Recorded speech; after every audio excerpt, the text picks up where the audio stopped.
ಗೋ ಸಂರಕ್ಷಣಾ ಕಾಯ್ದೆ ತಿದ್ದುಪಡಿ ಮಾಡುತ್ತಿರುವ ಸರ್ಕಾರದ ಕ್ರಮವನ್ನು ಖಂಡಿಸಿ ಬಾಗಲಕೋಟೆಯ ನವನಗರದ ಜಿಲ್ಲಾಡಳಿತ ಭವನ ಎದುರು ವಿಶ್ವ ಹಿಂದೂ ಪರಿಷತ್ ವತಿಯಿಂದ ಪ್ರತಿಭಟನೆ ನಡೆಸಲಾಯಿತು.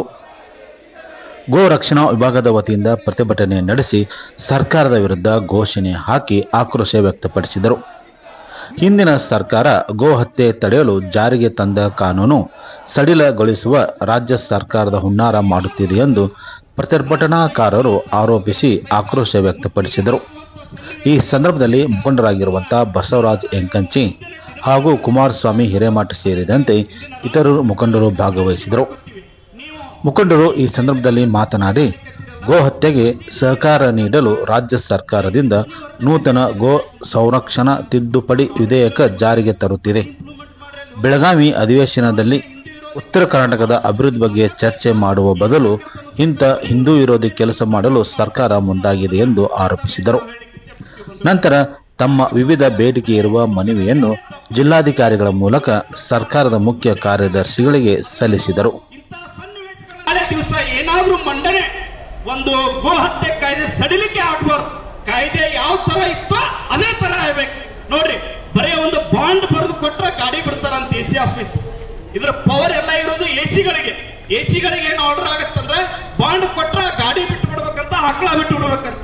ಯಾಕೆ ಶಿಕ್ಷೆ ಆಗ್ಬಾರ್ದು? ಸುಪ್ರೀಂ ಕೋರ್ಟ್ ಆರ್ಡರ್ ಫಾಲೋ ಯಾಕೆ ಆಗ್ಬಾರ್ದು? ಗೋ ಹತ್ಯೆ ಕಾಯ್ದೆ ಯಾಕೆ ಆಗಬಾರ್ದು ಅನ್ನೋದು ಸಡಿಲಿಕೆ ಮಾಡಿ ಇಲ್ಲಿರ್ತಕ್ಕಂಥ ಜಿಹಾದಿ ಭಯೋತ್ಪಾದನೆ ಮುಖಗಳನ್ನ ಮತ್ತೆ ಬೆಂಬಲಿಸುವಂತ ಸರ್ಕಾರ ಇವತ್ತು ಕಾಂಗ್ರೆಸ್ ಸರ್ಕಾರ ಮಾಡ್ತಾ ಇದೆ.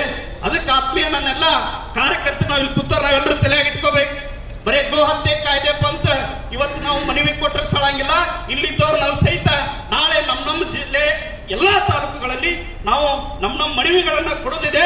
ನಾವು ಇಲ್ಲಿ ಕುತ್ಕೊಂಡವರು ಸಹಿತ ನಾಳೆನೂ ಸಹಿತ ಎಲ್ಲಾ ತಾಲೂಕು ಕಚೇರಿಗಳಲ್ಲಿ ಮನವಿಯನ್ನ ಕೊಡಬೇಕು.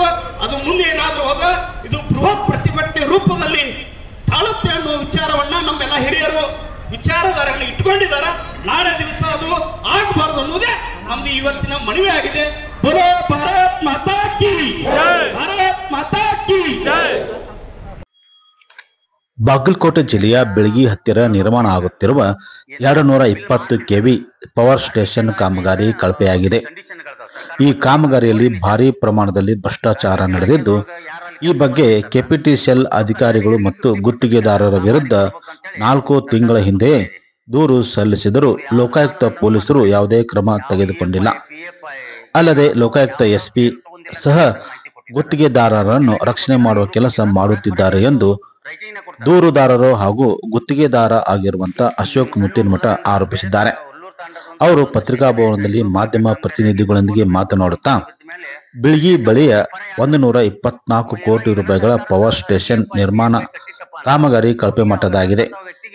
ಸ್ಟೇಷನ್ ಸ್ಥಳವೇ ಅವೈಜ್ಞಾನಿಕವಾಗಿದ್ದು, ಆಲ್ಮಟ್ಟಿ ಜಲಾಶಯದ 519 ಮೀಟರ್ ವ್ಯಾಪ್ತಿಗೆ ಒಳಪಡುತ್ತಿದ್ದು, 524 ಮೀಟರ್ ಎತ್ತರಗೊಂಡರೆ ಅದು ಸಂಪೂರ್ಣ ಮುಳುಗಡೆ ಆಗುತ್ತದೆ. ಇಂಥ ಸ್ಥಳದಲ್ಲಿ ಸ್ಟೇಷನ್ ನಿರ್ಮಾಣ ಮಾಡಲಾಗಿದೆ ಎಂದು ಅವರು ಆರೋಪಿಸಿದ್ದಾರೆ. ಲೋಕಾಯುಕ್ತ ಪೊಲೀಸರಿಗೆ ವಿರುದ್ಧ ಏನೆಲ್ಲ ಆರೋಪ ಮಾಡಿದ್ದಾರೆ ನೋಡಿ. ಇದು ಈ ಕಳಪೆ ಕಾಮಗಾರಿ ಆಯ್ತು ಆದ್ಮೇಲೆ ನಾನು ಏನ್ ಮಾಡ್ಬೇಕು ಅಂತೇಳಿ ನಾನು ಗುರುನಾಥ್ ಗೋಟ್ಯಾಳರ್ ಅಂತೇಳಿ ಚೀಫ್ ಇಂಜಿನಿಯರ್ ಇದ್ರು. ಅವರು ಎಲ್ಲಿ ಕಾರ್ಪೊರೇಟ್ ಆಫೀಸ್ ಇಲ್ಲಿ ಜೋನಲ್ ಆಫೀಸ್ ಇದೆ ಮೇಲೆ, ಅಲ್ಲಿ ಹೋಗಿ ನಾನು ಅವ್ರಿಗೆ ಮನವಿ ಮಾಡಿದೆ. ಸರ್ ಇಂಥದ್ದೆಲ್ಲ ಆಗೈತಿ ಇಂಥದ್ದೆಲ್ಲ ಅಂತೇಳಿ ಒಂದು ಡ್ರಾಪ್ ಮಾಡಿ ಅವ್ರಿಗೊಂದು ಡ್ರಾಪ್ ಕೊಟ್ಟೆ. ಇದನ್ನ ಥರ್ಡ್ ಪಾರ್ಟಿ ಇನ್ಸ್ಪೆಕ್ಷನ್ ಮಾಡಿಸ್ರಿ ಅಂತೇಳಿ. ಇಲ್ಲ ಥರ್ಡ್ ಪಾರ್ಟಿ ಮಾಡ್ಸಕ್ಕೆ ನಮ್ಮಲ್ಲಿ ಪ್ರೊವಿಷನ್ ಇಲ್ಲ ಅಂತ. ಇಲ್ಲ ನಮ್ಮಲ್ಲಿ TAQ ಇಶ್ಯೂ ಅಂತೇಳಿ ಒಂದು ವಿಂಗ್ ಇರ್ತೈತಿ, ಚೀಫ್ ಇಂಜಿನಿಯರ್ ಲೆವೆಲ್ನೊಳಗೆ ಇದ್ದು ಆಮೇಲೆ ಸೂಪರ್ ಎಕ್ಸಿಕ್ಯೂಟಿವ್ ಇಂಜಿನಿಯರ್ ಅವರೆಲ್ಲ ಬಂದು ತನಿಖೆ ಮಾಡ್ತಾರೆ ಅಂತೇಳಿ ಒಂದು ಪತ್ರ ಬರೆದು ನನಗೂ ಕೊಟ್ಟರು. ಅವರು ಕೊಟ್ಟಿದ್ದನ್ನ ನಾವು ಅವ್ರ ಮೇಲೆ ಬಂದು ನನಗೆ ಹೇಳದ ತನಿಖೆ ಮಾಡಿಕೊಂಡು ಸರಿ ಐತೆ ಅಂತ ವರದಿ ಕೊಟ್ಟೋದ್ರು. ಇಷ್ಟೆಲ್ಲ ಡಾಕ್ಯುಮೆಂಟ್ಸ್ ಫ್ರಾಡ್ ಆಗಿದ್ದು ಸರಿ ಐತೆ ಅಂತ ಅವ್ರು ಕೊಟ್ಟಾಗ ಏನು ಮಾಡ್ಬೇಕಂತ ವಿಚಾರ ಮಾಡಿದಾಗ ಲೋಕಾಯುಕ್ತರ ಭೇಟಿ ಆಗಬೇಕು ಅಂತೇಳಿ ನಾನು ತನಿಖೆ ಥರ್ಡ್ ಪಾರ್ಟಿಗೆ ಲೋಕಾಯುಕ್ತ ಕೊಡ್ಬೇಕಂತೇಳಿ ನಾನು ಲೋಕಾಯುಕ್ತರ ಕಾಣಕ್ಕಂತೇಳಿ ಇಲ್ಲಿ ಹೋದೆ.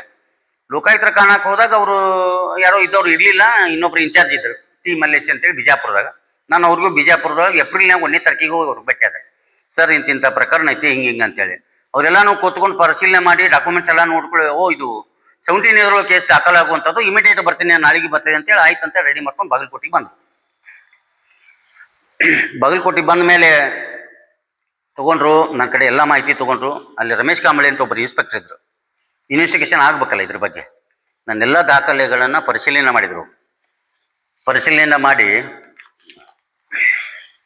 ಮಾಹಿತಿ ತಗೊಂಡು 24ನೇ ತಾರೀಕಿಗೆ ಅವರು ವರದಿ ಕೊಡ್ತಾರೆ. ಇದು ಕಳಪೆ ಕಾಮಗಾರಿ ಆಗೈತಿ. 17 ಇದ್ರೊಳಗೆ 17A ಅಂತ ಯಾಕೆ ಅಂತ ಅಂತಾರಂದ್ರೆ ಇದು ಲೋಕಾಯುಕ್ತ ಕಾನೂನೊಳಗೆ ಏನೈತಪ್ಪ ಅಂತಂದ್ರೆ ಭ್ರಷ್ಟಾಚಾರ ಕಣ್ಣಿಗೆ ಕಂಡು ಬಂದಿದ್ದು ದಾಖಲೆ ಸಮೇತಪ್ಪ ಅಂತಂದ್ರೆ 17 ಇದ್ರೊಳಗೆ ಪೊಲೀಸ್ ಅಧಿಕಾರಿಗಳಿಂದ ತನಿಖೆ ಆಗುತ್ತೆ.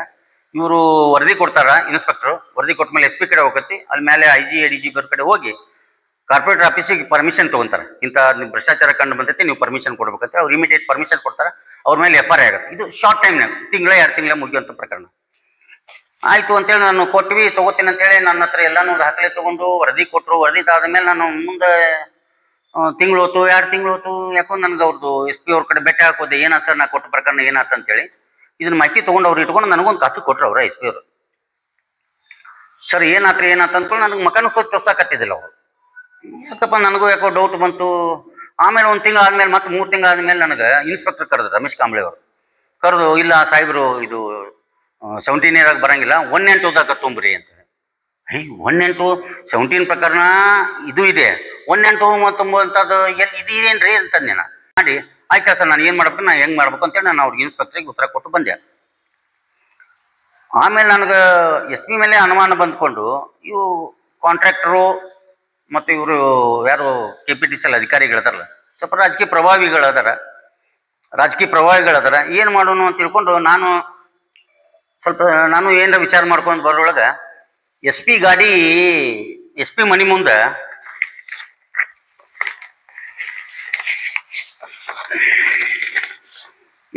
ಮುಂದೆ ಆ ಕಾಂಟ್ರಾಕ್ಟರ್ ಜೊತೆ ಇರೋಂಥ ಆ ಕಾಂಟ್ರಾಕ್ಟರ್ದು ಇವ್ರದ್ದು ನನಗೆ ಫೋಟೋ ಸಿಕ್ತು. SP ಮನಿ ಮುಂದೆ ಇದ್ದಿದ್ದು. ಅಂದ್ರೆ ನನಗೆ ಅನುಮಾನ ಬಂತು, ಇದು ಹಿಂಗೆ ಮಿಸ್ಟೇಕ್ ಆಗಿತ್ತಪ್ಪ ಅಂತೇಳಿ ನಾನು ಅದೆಲ್ಲನೂ ಡಾಕ್ಯುಮೆಂಟ್ ತೊಗೊಂಡೆ. ಆಮೇಲೆ ಅಲ್ಲಿ ಸಾಕಷ್ಟು ಬೇಕಾದ್ರೆ ನಾನು ಇದ್ರ ಸಂಬಂಧಪಟ್ಟಂಗೆ ನಾನು ಎಲ್ಲ ಡಾಕ್ಯುಮೆಂಟ್ಸ್ ರೆಡಿ ಮಾಡ್ಕೊಂಡೆ. ಎಲ್ಲ ತೊಗೊಂಡು ಇದು ಮಾಡಿದ್ರೊಳಗೆ ಇದು ಈ ಥರ ಆಗೈತೆ ಅಂತ ತಿಳ್ಕೊಂಡು ನಾನು ಏನು ಮಾಡಿದೆ, ಲೋಕಾಯುಕ್ತರಿಗೆ ಒಂದು ದೂರು ಕೊಟ್ಟೆ. 25/8 ಒಂದು ದೂರು ಕೊಟ್ಟೆ. ADG ರಾಜ್ಯಪಾಲರಿಗೆ, ಲೋಕಾಯುಕ್ತರಿಗೆ, ಲೋಕಾಯುಕ್ತ 1, 2, ADGP, IG, ಹ್ಯೂಮನ್ ರೈಟ್ಸಿಗೆ ಎಲ್ಲರಿಗೂ ಕೊಟ್ಟೆ.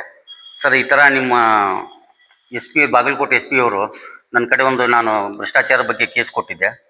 ಅವರು ಈ ಥರ ಮಾಡಿಕೊಂಡು ನನಗೆ ಕಾಂಟ್ರಾಕ್ಟರ್ ಅವ್ರು ಕುಡ್ಕೊಂಡು ಮಿಂಗಲ್ ಆಗಿದ್ದು ನನ್ನ ಕಡೆ ದಾಖಲೆ ಸಿಕ್ಕಾವ ಅಂತೇಳಿ ನಾನೊಂದು ಕಂಪ್ಲೇಂಟ್ ಕೊಟ್ಟೆ ಅವ್ರಿಗೆ, ಲೋಕಾಯುಕ್ತರಿಗೆ.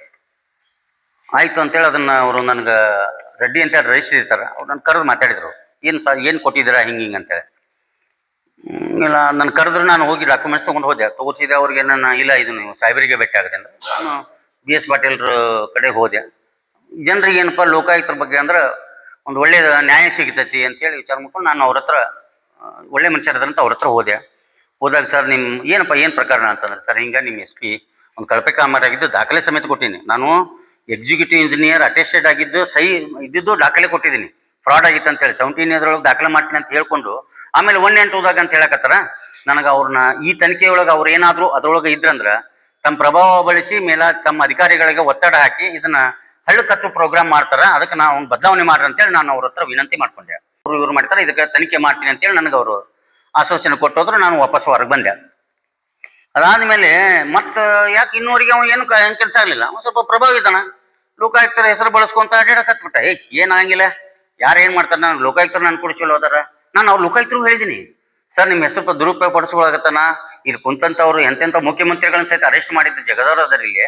ಅವನಿಂದ ಯಾಕೊಬ್ಬ SP ಇಂದ ನೀವು ಯಾಕೆ ಮಚ್ಚಿ ನೋಡಾಕತ್ತೀರ ಅನ್ನೋ ಗೊತ್ತಾಗಲ್ಲ ಸರ್, ಅವ್ನು ಬದಲಾವಣೆ ಮಾಡ್ತಾರೆ, ಬೇರೆ ಅಧಿಕಾರಿನ ತನಿಖೆ ಮಾಡಂತೇಳಿ ನಾನು ಕೇಳ್ಕೊಂಡ್ರೆ ಅವ್ರು ಇಲ್ಲಿವರೆಗೂ ಏನಾಗಲಿಲ್ಲ. ಮತ್ತೊಂದು ತಿಂಗಳಾದ್ಮೇಲೆ ಮತ್ತೊಂದು ಮನೆಗೆ ಕೊಟ್ಟೆವ್ರಿ, ಸರ್ ಇನ್ನೂವರೆಗೂ ಏನೂ ಆಗಿಲ್ಲ ಅಂತೇಳಿ. ಅವಾಗ ನಾನು ಕೊಡುವ ಹೊತ್ತಿನೊಳಗೆ ಸೆಕ್ಷನ್ ಹಾಕಿ ಕೊಟ್ಟೆ. ಸರ್ ಲೋಕಾಯುಕ್ತದ್ದು ಏನೈತೈತೆ ಅಂದ್ರೆ ಅದ್ರೊಳಗೆ ಒಂದು 2 ಸಾರಾಂಶ ಹೇಳ್ಬಿಡ್ತೀನಿ ನಿಮ್ಗೆ, ಆಮೇಲೆ ಹೇಳ್ತೀನಿ. ನಾನು ಅವರಿಗೆ ಹಿಂದಿಂದು ಪತ್ರದೊಂದು ಉಲ್ಲೇಖ ಹಾಕಿ, ಕರ್ನಾಟಕ ಲೋಕಾಯುಕ್ತ ಕಾಯ್ದೆ 84 ಸಂಬಂಧಿತ ನಿಯಮಾವಳಿ ಪ್ರಕಾರ ಲೋಕಾಯುಕ್ತ ಉಪಲೋಕಾಯುಕ್ತ ತನಿಖಾಧಿಕಾರಿಗಳನ್ನು ನಿಯೋಜಿಸಲು ಅಧಿಕಾರ ಹೊಂದಿರುತ್ತಾರೆ. ಆದರೆ ತನಿಖೆ ಮಾಡುವ ಅಧಿಕಾರಿಗಳು ಸ್ವತಃ ಆ ಪ್ರಕರಣದಲ್ಲಿ ಆರೋಪಿಯಾಗಿದ್ದರೆ ಆತನಿಗೆ ತನಿಖೆ ಹಂಚುವ ಪಕ್ಷಪಾತ ಬಯಸ್ ಉಂಟು ಮಾಡುತ್ತದೆ. ಸಾಮಾನ್ಯವಾಗಿ ಇಂಥ ಸಂದರ್ಭಗಳಲ್ಲಿ ಲೋಕಾಯುಕ್ತರು ಏನು ಮಾಡಬೇಕು ಅಂತ ಹೇಳಿದರು, ಆ ಅಧಿಕಾರಿನ ತನಿಖೆಯಿಂದ ತೆಗೆದುಹಾಕಬೇಕು. ಫಸ್ಟ್ ನನ್ನದು ಬೇಡಿಕೆ ಅದ. ಆಮೇಲೆ 2ನೇದ್ದು ಮತ್ತೊಬ್ಬ ಅರ್ಹ ಅಧಿಕಾರಿನ ಆ ಜಗಕ್ಕೆ ತಂಬಂದರು. ಈಗ ಬಿಜಾಪುರದಿಂದ ಇಲ್ಲಿ ಇನ್ಚಾರ್ಜ್ ಅದನ, ಬೇರೆ ಜಿಲ್ಲೆಯವರು ಬಂದು ಇದನ್ನ ತನಿಖೆ ಮಾಡಂತೇಳಿ ನಂದು ಅವ್ರದಿತ್ತು. ಇದು ಬಿಟ್ಟು ಬೇರೆ ಅಧಿಕಾರಿನ ಇಲ್ಲಿ ಅವರು ತನಿಖೆ ಮಾಡ್ಬೋದಿತ್ತು.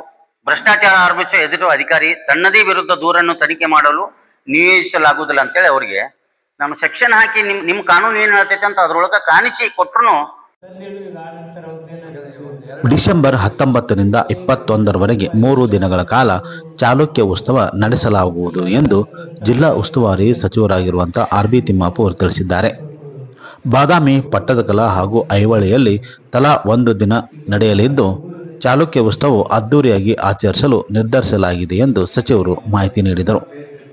ಬಾದಾಮಿ ಗ್ರ್ಯಾಂಡ್ ಹೆರಿಟೇಜ್ ಹೋಟೆಲ್ ಸಭಾಭವನದಲ್ಲಿ ಚಾಲುಕ್ಯ ಉತ್ಸವದ ಪೂರ್ವಭಾವಿ ಸಭೆಯ ಅಧ್ಯಕ್ಷತೆ ವಹಿಸಿ ಅವರು ಮಾತನಾಡಿದರು. ಕಳೆದ 10 ವರ್ಷಗಳಿಂದ ನಾನಾ ಕಾರಣಗಳಿಂದ ಸ್ಥಗಿತಗೊಂಡಿದ್ದ ಚಾಲುಕ್ಯ ಉತ್ಸವವನ್ನು ಈ ಬಾರಿ ಅದ್ದೂರಿಯಾಗಿ ಆಚರಿಸಲು ನಿರ್ಧರಿಸಲಾಗಿದ್ದು, ಕಾರ್ಯಕ್ರಮವನ್ನು ಅಚ್ಚುಕಟ್ಟಾಗಿ ಜರುಗಿಸುವ ಉದ್ದೇಶದಿಂದ 25 ಸಮಿತಿಗಳನ್ನು ರಚಿಸಲಾಗಿದ್ದು, ಪ್ರತಿಯೊಂದು ಸಮಿತಿಯವರು ತಮಗೆ ನೀಡಿದ ಕೆಲಸವನ್ನು ಜವಾಬ್ದಾರಿಯಿಂದ ನಿರ್ವಹಿಸಬೇಕಾಗಿದೆ ಎಂದು ಸೂಚನೆ ನೀಡಿದರು. ಈ ಸಮಾರಂಭಕ್ಕೆ ಮುಖ್ಯಮಂತ್ರಿ ಸಿದ್ದರಾಮಯ್ಯನವರನ್ನು ಕರೆಯಿಸಿ ಚಾಲನೆ ನೀಡಲಾಗುವುದು. ಅಲ್ಲದೆ ಖ್ಯಾತ ಕಲಾವಿದರಿಂದ ಸಂಗೀತ ಕಾರ್ಯಕ್ರಮ ಆಯೋಜನೆ ಮಾಡಲಾಗುವುದೆಂದು ತಿಳಿಸಿದರು. 19ರಂದು ಸನ್ಮಾನ್ಯ ಮುಖ್ಯಮಂತ್ರಿಗಳು ಉದ್ಘಾಟನೆ ಮಾಡ್ತಾರೆ.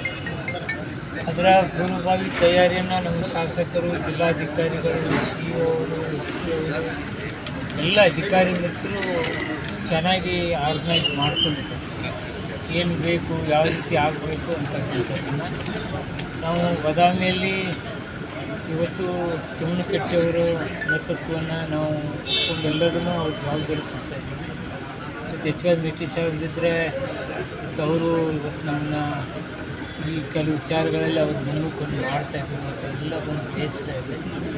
ಜಿಲ್ಲೆ ಎಲ್ಲ ಶಾಸಕರು ಇಲ್ಲಿ ಬರ್ತಕ್ಕಂಥ ವಿಜಯಾನಂದ ಕಾಶ್ಯಪ್ನವರು, J.T. ಪಾಟೀಲ್ ಸಾಹೇಬ್ ಎಲ್ಲರೂ ಇನ್ವಾಲ್ವ್ಮೆಂಟ್ ಇರುತ್ತೆ.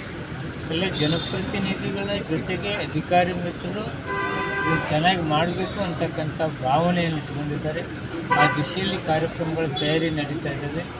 ಚಾಲುಕ್ಯರ ಒಂದು ಉತ್ಸವ ನೆನಪು ಆಗಬೇಕಾದಂಥ ಅನಿವಾರ್ಯತೆ ಇದೆ. ಯಾಕಂದರೆ ಇತಿಹಾಸ ಇವತ್ತಿನ ಯುವಕರಿಗೆ ತಿಳಿಬೇಕಾಗಿದೆ. ಅದರ ಜೊತೆಗೆ ಇಮ್ಮಡಿ ಪುಲಿಕೇಶಿಯವರ ಒಂದು ಸ್ಟ್ಯಾಚ್ಯೂ ಅನಾವರಣ 30 ವರ್ಷಗಳ ಬೇಡಿಕೆ. ಅದರೆಲ್ಲ ಜವಾಬ್ದಾರಿ ನಾನು ಹೊತ್ಕೋತೀನಿ ಅಂತೇಳಿ ನಮ್ಮ ಶಾಸಕರು ಅದು ಜವಾಬ್ದಾರಿ ಹೊತ್ತು ಅವತ್ತೇ ಶಂಕುಸ್ಥಾಪನೆ ಮಾಡಲಿಕ್ಕೆ ಕಾರ್ಯಕ್ರಮಗಳು ಹಾಕ್ಕೊಂಡಿದ್ದೀವಿ. ಚಾಲುಕ್ಯ ಉತ್ಸವ ಭರ್ಜರಿ ತಯಾರಿ ನಡೀತಾ ಇದೆ, ಒಳ್ಳೆಯ ರೀತಿಯಲ್ಲಿ ಆಗ್ತಾಯಿದೆ. ಇದು ಮತ್ತೊಂದು ನೆನಪು 14-15ರಲ್ಲಿ ಆದಂಥ ಚಾಲುಕ್ಯ ಉತ್ಸವದ ಮೀರಿ ಅದ್ಭುತವಾಗಿ ನಡ್ತಕ್ಕಂಥ ಕಾರ್ಯಕ್ರಮಗಳಾಗ್ತದೆ. ಅದರ ಜೊತೆಗೆ ಅಧಿಕಾರಿಗಳ ಜೊತೆಗೆ ಇಲ್ಲಿಯ ಜನಪ್ರತಿನಿಧಿಗಳ ಜೊತೆಗೆ ಪಬ್ಲಿಕ್ ಇನ್ವಾಲ್ವ್ಮೆಂಟ್ ತುಂಬ ಇದೆ. ಅವ್ರದ್ದು ಆಸಕ್ತಿಗೆ ಆ ಆಸಕ್ತಿಗೆ ನಾನು ಏನಪ್ಪ ಇಷ್ಟೊಂದು ಆಸಕ್ತಿ ವಹಿಸ್ತಾರೆ ಇಲ್ಲಿ ಜನ ಅಂತಕ್ಕಂಥ ಬೆರಗೊಳಿಸುವ ರೀತಿಯಲ್ಲಿ ಅವರೆಲ್ಲರ ಒಂದು ಆಸಕ್ತಿ ಇದೆ. ಇದಕ್ಕೆ ನಾನು ಧನ್ಯವಾದಗಳನ್ನು ಹೇಳ್ತೀನಿ. ಅದ್ಭುತವಾದ ಕಾರ್ಯಕ್ರಮ. ಬಾಗಲಕೋಟೆ ನಗರದಲ್ಲಿರುವಂತಹ ಹಳೆ ಕಿರಾಣಿ ಮಾರುಕಟ್ಟೆಯಲ್ಲಿರುವ ಶ್ರೀ ಆಂಜನೇಯ ದೇವಸ್ಥಾನದ ಕಾರ್ತಿಕೋತ್ಸವ ಸಮಾರಂಭ ಜರುಗಿತು. ಬಸವಾಂಜನೇಯ ಗೆಳೆಯರ ಬಳಗದ ಕಿರಾಣಿ ಮಾರ್ಕೆಟ್ ವತಿಯಿಂದ ಅತಿ ವಿಜೃಂಭಣೆಯಿಂದ ಆಚರಿಸಲಾಯಿತು. ಕಾರ್ತಿಕೋತ್ಸವದ ಅಂಗವಾಗಿ ಮಧ್ಯಾಹ್ನ ಅನ್ನ ಸಂತರ್ಪಣೆಯ ಪ್ರಸಾದ ಕಾರ್ಯಕ್ರಮ ವ್ಯವಸ್ಥೆ ಮಾಡಲಾಗಿತ್ತು. ಶ್ರೀ ಆಂಜನೇಯ ಭಕ್ತರು ಭಾರೀ ಸಂಖ್ಯೆಯಲ್ಲಿ ಆಗಮಿಸಿ ಪ್ರಸಾದವನ್ನು ಸ್ವೀಕರಿಸಿದರು. ಈ ಕಾರ್ಯಕ್ರಮದಲ್ಲಿ ಕಿರಾಣಿ ಮಾರ್ಕೆಟ್ನಲ್ಲಿರುವಂಥ ಗಣ್ಯ ವ್ಯಾಪಾರಸ್ಥರಾದ ಕೃಷ್ಣ ಅಂಬೋರೆ, ರಾಜು, ಲಿಂಗರಾಜ್ ಪಲ್ಲೇದ್, ಪರಶುರಾಮ್ ಬಳ್ಳಾರಿ, ರವಿ ಪಟ್ಟಣದ್, ಪ್ರಶಾಂತ್ ಜಿಂಗಾಡೆ, ಸುನಿಲ್ ಕಲಬುರ್ಗಿ ಸೇರಿದಂತೆ ಕಿರಾಣಿ ಮಾರುಕಟ್ಟೆಯಲ್ಲಿರುವಂಥ ಎಲ್ಲ ವ್ಯಾಪಾರಸ್ಥರು, ಭಕ್ತರು ಭಾಗವಹಿಸಿ ಪೂಜೆ ಪುನಸ್ಕಾರ ಸಲ್ಲಿಸಿದರು.